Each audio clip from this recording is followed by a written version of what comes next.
I knew Thanksgiving would be uncomfortable, but I didn't expect my father to look me dead in the eyes right in front of the entire family and say, "Hailey, if you can't get your life together, maybe you should go live in the streets." He didn't whisper it. He didn't soften it. He didn't even blink. My sister hid a smirk behind her wine glass. My mother adjusted the napkins like she could fold the shame away, and everyone waited for me to break. But I didn't. I just smiled. Because none of them knew the truth. They didn't know I built 2 companies from scratch.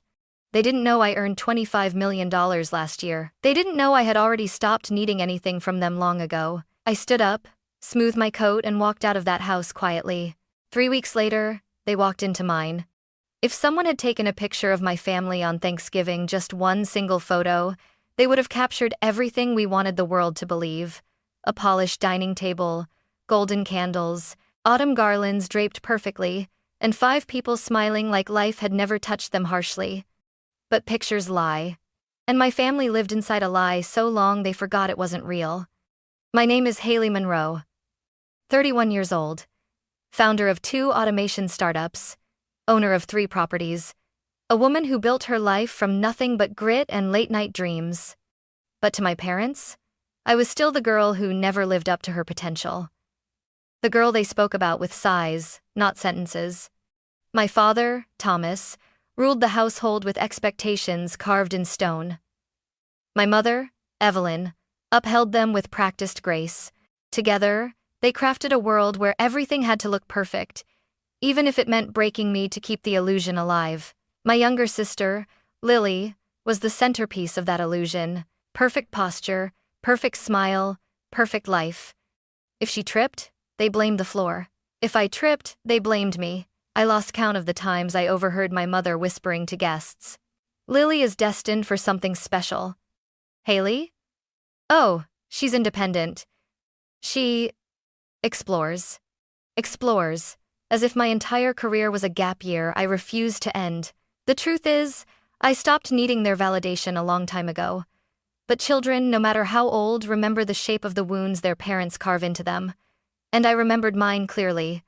Growing up, I was the kid who preferred the garage to the living room. I'd take apart radios, computers, entire appliances if no one stopped me. At 12, I hacked together a functional home automation system using scrap parts. My dad unplugged it and said, "Cute hobby, now do something real." I learned early that I wasn't what they wanted, but I hadn't learned until Thanksgiving that I wasn't anything to them at all. As I sat at the far end of the table that night, barely within the warm glow of the chandelier, I watched the conversation circle around Lily like orbiting planets. "Your boutique looks stunning, sweetheart. The expansion will be wonderful. You've always had such talent." Meanwhile, my mother glanced at me only to pass the cranberry sauce. Then my father cleared his throat, leaned back in his chair, and looked directly at me. His gaze was heavy, like he'd been waiting for this moment. "So, Hailey," he said, voice sharp enough to cut through the chatter, "still drifting around? Still trying to figure out what you're doing with your life?" The room fell quiet. Lily sipped her wine. My mother adjusted a napkin like she could arrange the discomfort away. I opened my mouth, but my father wasn't done. "Honestly, if you can't get your life together, maybe you should go live in the streets." He didn't blink. He didn't hesitate. He didn't care. And for the first time, I didn't feel pain. I felt clarity, pure, icy, crystalline clarity. They had never seen me. They never intended to. So I stood, smoothed my coat, and said quietly, "Thank you for dinner." I walked out of that perfect, staged home and into the cold November air, not realizing yet that walking away was the moment everything started changing. 3 weeks later, they would walk into my world. 3 days after Thanksgiving, the silence in my penthouse felt heavier than usual. Austin's skyline stretched across the windows, neat, bright, alive, while I moved through my home like someone drifting between 2 worlds. In one world, I was a CEO preparing for a product launch. In the other, I was the daughter my family pretended didn't exist. I was making tea when my phone buzzed. Chloe, my cousin, the only person in the family who had ever defended me, not loudly, not dramatically, but quietly, in the way that counts. I wiped my hands and opened her message. "Chloe. Hailey, are you okay?" "Me? I'm fine." "Why?" "Chloe. Because your mom has been talking." My stomach tightened, not from fear, but from a kind of exhausted anticipation. Talking. In my family, talking always translated to rewriting the truth. Me, what did she say now? A long pause. Then, Chloe. She told everyone at church that your businesses failed, that you're basically homeless, that you're sleeping on friends' couches until you figure yourself out. I froze. Homeless, failed, couch hopping. They didn't just insult me, they crafted a story. A narrative so vivid they could almost believe it themselves. I walked toward the window, staring out at the penthouse I renovated with my own earnings. The custom-built shelves, the imported marble counters, the panoramic view of the city I built my life in. Homeless. I laughed. Quietly. Bitterly. Me. I own 3 properties, Chloe. Chloe. I know. But they don't want to know. That sentence hit me like a blow I didn't expect. They don't want to know. Not they don't know. Not they misunderstood. But they don't want to know. Because knowing would force them to confront the truth, that the daughter they dismissed outperformed every expectation they had for their perfect one, that their golden child wasn't the one succeeding, that their scapegoat wasn't failing, and that terrified them more than any truth ever could. I leaned my forehead against the cool glass. Me. What else did they say? Chloe hesitated. Chloe. Your dad said he's worried you might cling to them financially. Your mom said they've done enough and you need to grow up. Grow up. The same parents who forged a narrative of my incompetence now painted themselves as victims of my imagined dependence. My chest tightened not from hurt, but from insult. And as if the universe wanted to twist the knife deeper, Chloe sent one more message. Chloe. Also, Lily's boutique? It's struggling, badly. Your parents said they're exploring funding options. I think they're planning something. Funding options. I knew exactly what that meant. In my family, funding options meant find someone to blame, find someone to use, find someone whose name could take the fall, and the person they always reached for was me, the daughter they belittled, the daughter they discredited, the daughter they privately depended on while publicly dismissing. I walked into my office and sat at my desk, fingers tapping slowly against the wood. They threw me out and immediately turned me into a tragedy. They humiliated me and immediately turned me into a burden. They rejected me and immediately turned me into something they could reuse. But this time, something in me hardened. A decision formed not loud, not dramatic, but cold and sharp like a blade forged in quiet fire. They wanted a story where I was the failure. They wanted a myth where they were the heroes. They wanted a world where I stayed small. But myths collapse, and lies unravel. 3 days after Thanksgiving, my parents rewrote my story. 3 weeks later, I would rewrite theirs. The Monday after Thanksgiving began like any other. Meetings stacked on my calendar, product updates to review, investor calls waiting. My world was moving fast, structured, alive. Nothing like the stagnant, suffocating version of me my parents liked to imagine. Around noon, I stepped out of a meeting and checked my inbox. That was the moment everything changed. A new email blinked at the top. Subject: verification required. Guarantor authorization. Urgent. From Sinclair and Weber Law Group. Guarantor? For what? Curiosity tugged at me, but when I clicked the message and saw the first line, the air left my lungs. This notice is to confirm your status as guarantor for the $480,000 renovation loan approved in 2021. I kept reading. Attached is the signed agreement, including your signature as financial guarantor. My signature. A cold whisper slid down my spine. I downloaded the file, opened the scan, zoomed in. There it was, Hailey Monroe, written in a shape that tried to mimic mine but missed the rhythm. The strokes were wrong.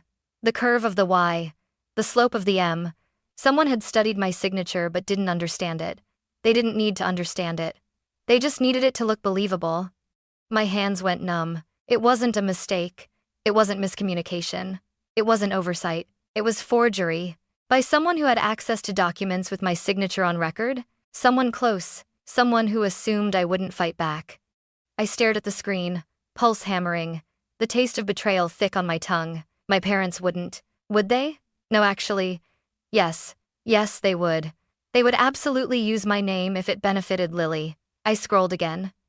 Use of funds, boutique expansion, Lily Monroe. The room spun for a moment. The boutique they bragged about. The boutique, they said Lily, built with her own talent. The boutique they used to praise her as the successful one was built on my name, my signature, my creditworthiness, without my knowledge, without my consent, without a single conversation.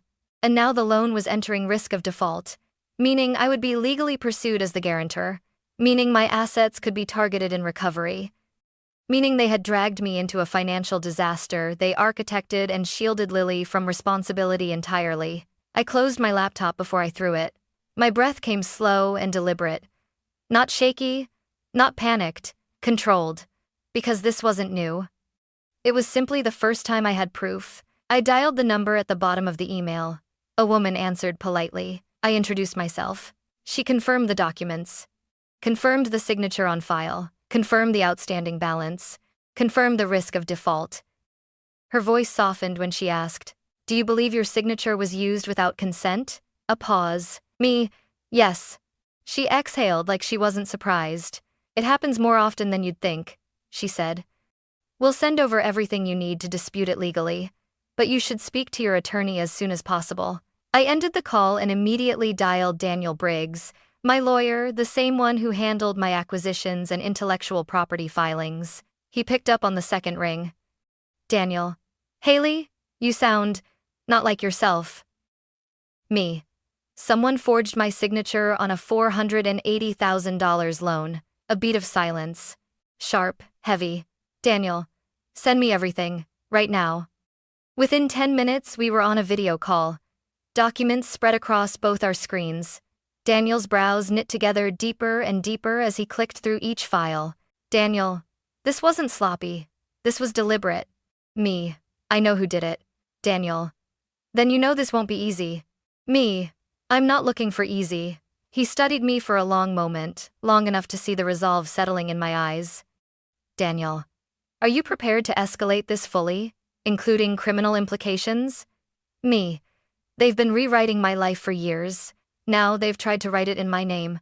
"Yes, I'm ready." He nodded, voice steady. "Daniel, then we start tonight."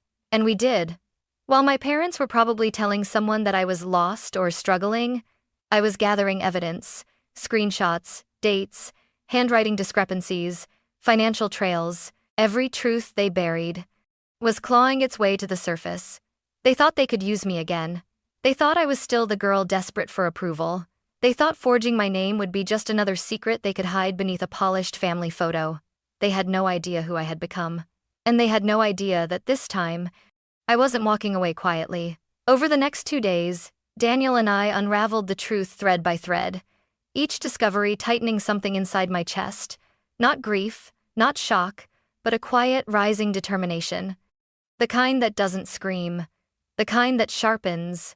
By Wednesday morning, Daniel called again. I answered on the first ring. "Daniel. Hailey, I've gone through everything. I need you to hear this clearly. What your parents did wasn't impulsive. It was coordinated." I didn't reply. I knew.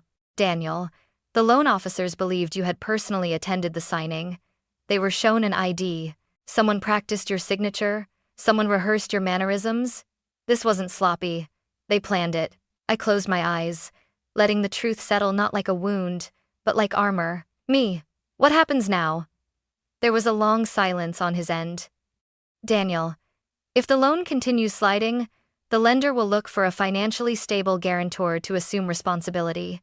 If you take over the debt strategically, you can gain control of the asset tied to it." "Me. Control the boutique property?" "Daniel. Essentially, yes. Convert their manipulation into your leverage." I leaned back in my chair, the Austin skyline glowing behind me. My parents wanted me small. They wanted me powerless. They wanted me dependent. But their entire plan was built on one miscalculation. They thought I still needed them. "Me. What do you need from me?" "Daniel. Your decision." "Me. Do it." My voice didn't shake. It didn't rise. It settled, cold, certain. Because for the first time in my life, I wasn't playing defense. We began immediately. Daniel drafted formal letters challenging the signature, a legal request for authentication records, and a preliminary alert to the lender about potential fraud. But alongside that, quietly, Discreetly, we initiated the process to position me as the acquiring party when the loan inevitably defaulted. While my parents lived in denial, we worked with precision: financial analysis, ownership structures, future sales scenarios, lease term options, exit calculations. Every document they forged became another piece of evidence strengthening my position. Oddly, I felt calm, almost eerily calm. Pain reacts, clarity plans, and I was done reacting. That night, while reviewing a spreadsheet of projected losses Lily's boutique had racked up, I caught myself whispering aloud, "You should have left me out of your mess." Because that was the truth.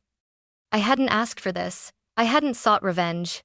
I hadn't wanted anything from them, not money, not attention, not redemption. All I wanted was distance. But they built a bridge made of lies and expected me to carry their weight across it. Not this time. Around 11 p.m., my phone buzzed again. Daniel, one more thing. The lender is concerned. They've already flagged the loan as unstable. It's slipping faster than expected. Meaning? Daniel, you could gain control sooner than we planned. I nodded, absorbing the shift. Good. The sooner this unravels, the better. He exhaled, maybe in relief, maybe in disbelief. Daniel, most people would be overwhelmed. You sound steady. Because I've lived through worse. They just hit it better. He didn't argue. After we hung up, I didn't pace or cry or rage. Instead, I walked to my balcony, letting the cold December air wash over my skin. Below me, the city pulsed cars, lights, possibility. Far away, in the place that once felt like home, my parents were probably asleep, believing the world still worked in their favor. Believing Lily would be saved. Believing the consequences they kept dodging would never catch them. They had no idea the ground beneath them was already shifting. Because while they spent years insisting I was the unstable one, the failure, the disappointment, I had become the one thing they never prepared for. Independent, informed, and in control. And if they thought the humiliation at Thanksgiving was the end of the story, they were about to learn what happens when the daughter they dismissed stops shrinking and starts standing. 3 weeks after Thanksgiving, on a cold Friday morning, Daniel's name lit up my phone. I had been expecting the call, but when it finally came, the moment still felt heavier than I thought it would. I answered immediately. Daniel. Hailey, it's official. The loan has defaulted. His voice held a weight that made the world pause. You now legally control the debt and everything attached to it. Everything. The boutique property, its lease, its assets, its future. My parents had pushed me out of their home 3 weeks ago. Today, I owned the foundation of theirs. I sat down slowly, letting the reality wash over me, not like triumph, but like oxygen. Move forward with the acquisition. Daniel. No hesitation? None. We spent the next 4 days drafting every document we needed. The formal notice of default, the assumption of debt, proposed repayment terms, exit options, a structured rental agreement, contingencies for voluntary sale, asset transfer clauses. Nothing was vengeful. Nothing was emotional. Everything was legal, clean, procedural, because this wasn't about revenge. It was about boundaries my parents had crossed so many times they forgot they existed. On Tuesday night, we finalized the paperwork. On Wednesday morning, Daniel filed everything, and by Thursday afternoon, the lender confirmed the transfer. I was the sole party in control. The irony wasn't lost on me. The daughter they had humiliated, the daughter they spoke of with embarrassment, the daughter they insisted was lost, now held their financial future in her hands. But the universe wasn't done yet. That evening, around 6:30 p.m., my phone buzzed again, this time with a name I didn't expect. Evan, Lily's boyfriend. I hesitated before answering. We weren't close, but he always treated me with a respect no one else in my family managed. Evan, what's wrong? His voice came out tight, urgent. Evan. Hailey. I think your parents are in trouble. They got a notice from the lender this morning. They're panicking. Interesting. What did they think the notice meant? Evan. They believe the lender wants to negotiate before taking action. They think they still have time. They don't know it's you. A slow breath left my lungs. Of course they didn't know. My parents lived in a world where consequences belonged to other people. Me. How bad is it? Evan. Your mom is crying. Your dad is… quiet. Lily hasn't spoken all day. Hailey. They're terrified. Terrified. It wasn't joy I felt. Not satisfaction. Not gloating. Just inevitability. Me. Evan, listen carefully. Tell them to meet me at Willow Ridge Restaurant. Friday, 7 p.m. He swallowed audibly. Evan. They think the lender will be there. Me. Good. Let them believe that. Another pause. Evan. Hailey. Are you sure about this? Am I sure? 3 weeks ago, my father looked me in the eyes and told me to go live in the streets. 3 days later, they told people I was homeless. 2 years ago, they forged my signature. I was done feeling small. Done being rewritten. Done being useful only when they needed a shield. Me, I'm not trying to destroy them. I just won't let them destroy me. When the call ended, I stared at my reflection in the darkened window. My eyes didn't look angry. Or vengeful. Or vindictive. Just steady. For the first time in my life, everything was aligned. My truth. My power. My boundaries. My voice. Friday would not be revenge. It would be clarity. They had painted me as weak, helpless, unstable. But the truth was coming. And this time they would have to see me whether they wanted to or not. Willow Ridge was quieter than usual that Friday evening. A dim, elegant restaurant tucked behind a row of oak trees. The kind of place where secrets could be spoken without ever spilling. Daniel arrived before I did, seated at the private table we reserved for 6. The candlelight flickered across polished glasses, reflecting calm where I felt calculation. By 7:04 p.m., the door finally opened. My mother entered first, perfect hair, perfect lipstick, a perfect expression stretched too tightly across her face. My father walked behind her, shoulders stiff, eyes darting like he already sensed something was off. And Lily. Lily lingered in the doorway, eyes glossy, like she was bracing for a truth she wasn't ready to hear. No one said hello. No one acknowledged me. They sat down in silence, the clink of chairs against the floor the only greeting I received. My mother cleared her throat. Mother. Hailey, we appreciate you arranging this meeting with the lender.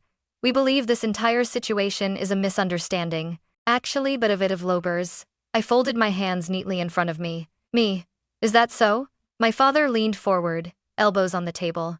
Father, we're prepared to discuss solutions. The lender just needs to be reasonable. Daniel and I exchanged a glance. They still believed the world revolved around their comfort. Daniel placed a thick folder on the table and spoke calmly. Daniel. Mr. and Mrs. Monroe, there is no misunderstanding. And I'm not the lender's attorney. My father frowned. My mother blinked rapidly. Father. Then why are you here? Daniel pushed the folder toward them. Daniel. Because Miss Monroe Hailey is the acquiring party. She now controls the debt and every asset tied to it. Silence. Total, breathless silence. Lily's breath hitched. My mother's hand flew to her mouth. My father went pale and ashen color I had never seen on him before. Father. You bought our loan? His voice cracked on the last word. Why would you do that? I met his gaze without blinking. Me. Because you put my name on it. My mother shook her head violently. Mother. Hailey, we only did it because Lily needed help. We thought you'd understand. My voice remained level. Me. Forging my signature is not help. Telling people I'm homeless is not concern. Humiliating me at Thanksgiving is not parenting. Lily suddenly slammed her palm on the table, her composure finally snapping. Lily. Why couldn't you just let it go? You have money. You don't need this. I turned to her slowly, studying the sister who had spent her life being protected from every consequence. Me. You're right. I don't need this. But I need my name. And you used it without permission. Her mouth opened, then closed, as if she was swallowing words she didn't want to face. Daniel slid another document forward. Daniel, you have 2 options. 1, sell the property and fully resolve the debt.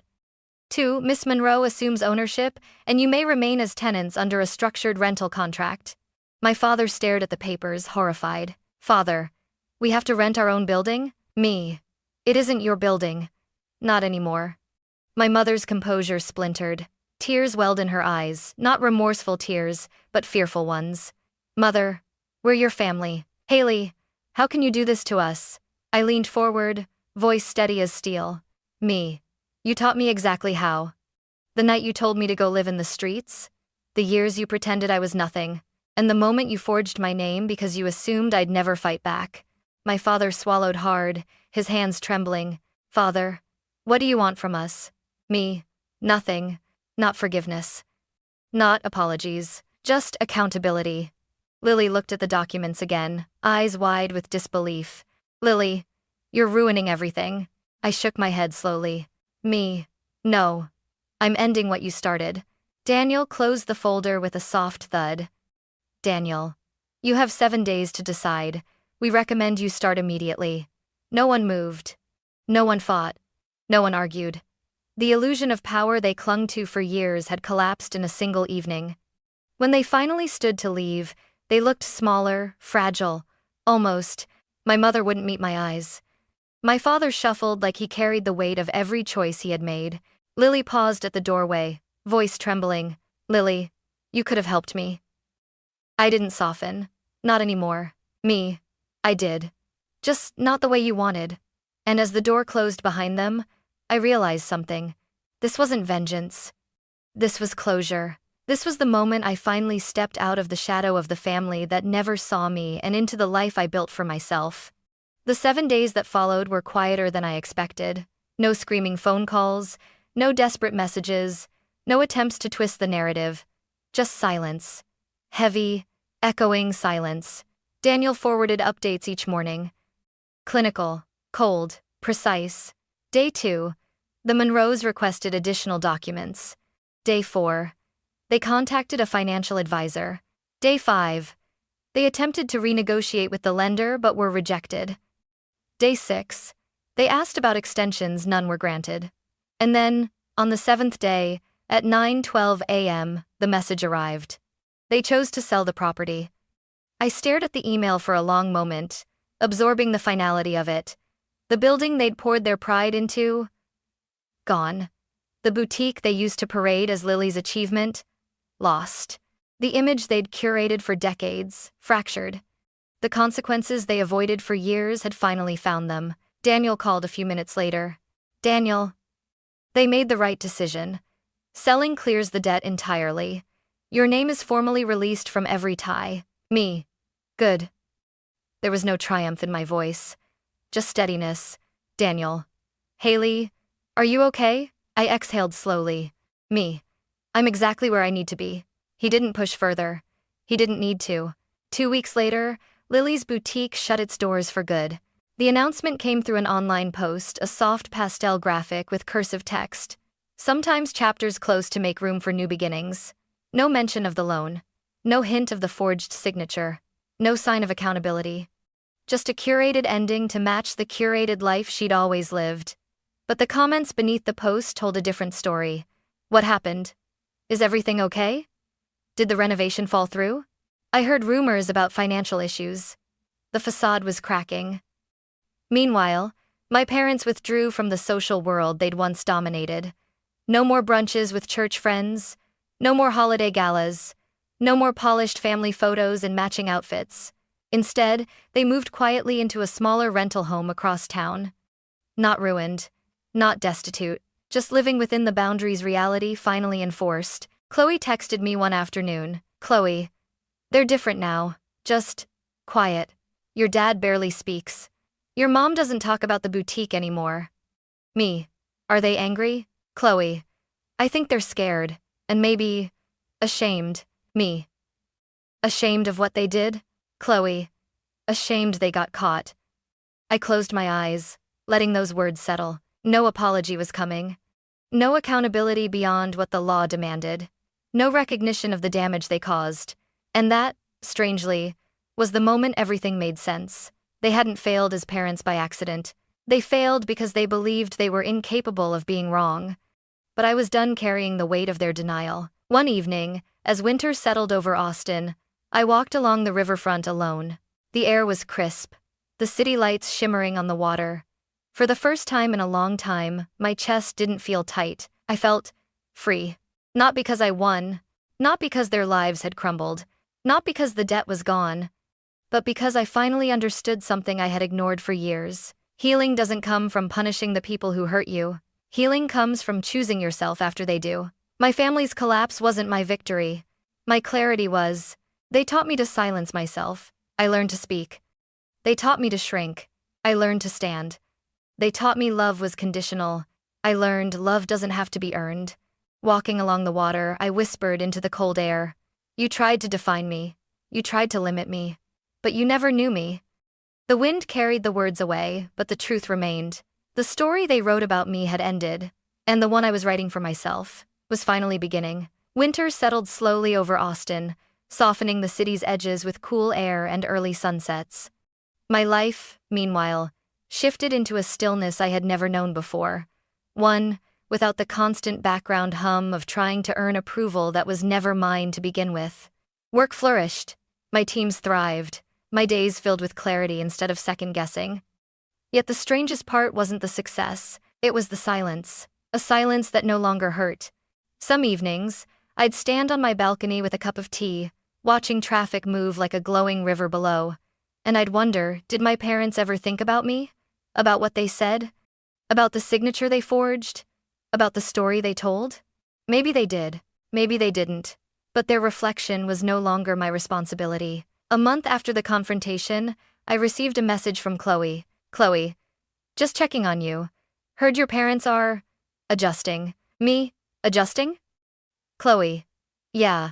Your dad works part-time at a hardware store. Your mom volunteers at the community center. They're quieter now. Softer, I think. I sat with that for a moment. Not angry, not vindicated, just reflective. Me. Are they okay? Chloe. They're surviving, but they're not the same people they were. Me. Maybe that's a good thing. Chloe. For them or for you? I smiled faintly. Me.